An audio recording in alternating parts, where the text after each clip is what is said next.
Blackstone Audio presents The Prize, a novel, by Jill Bialosky. This book is read by Tom Taylorson. For Milton Abraham Bialosky.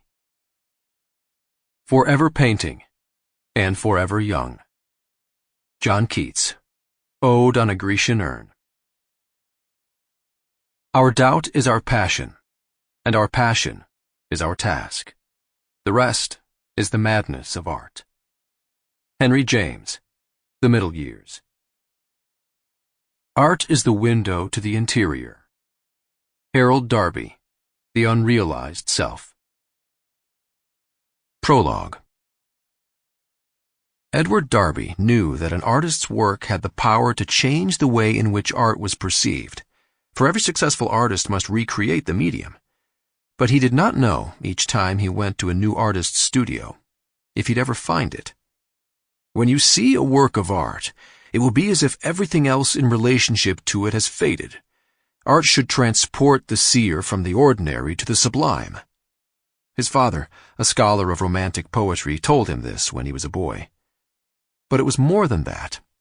It was the myths artists created about their art that gave the work authority, and as an art dealer, he was part of that creation. He thought about all this as he looked for Agnes Murray's name on the directory in the vestibule of a crumbling old warehouse in Bushwick. It was a cold and gray morning in April. He hoped he wasn't wasting his time. He climbed 4 staircases to her studio.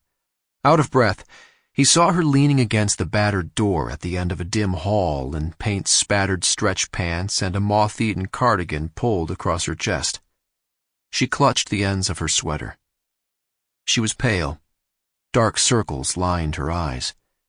She looked as if she hadn't seen another person in months. She thanked him for coming, held out her hand, and brightened, remarking that she liked the work he showed. "I heard you can see into an artist's soul," she said. He took her hand, red and chapped, with scratches and cuts, surprisingly tiny for a painter.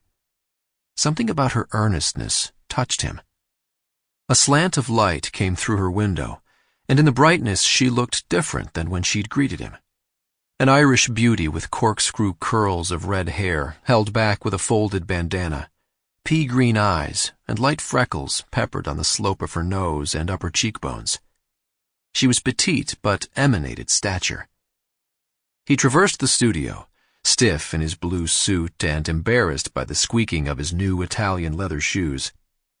Paintings leaned against the walls and others. Sample complete. Ready to continue?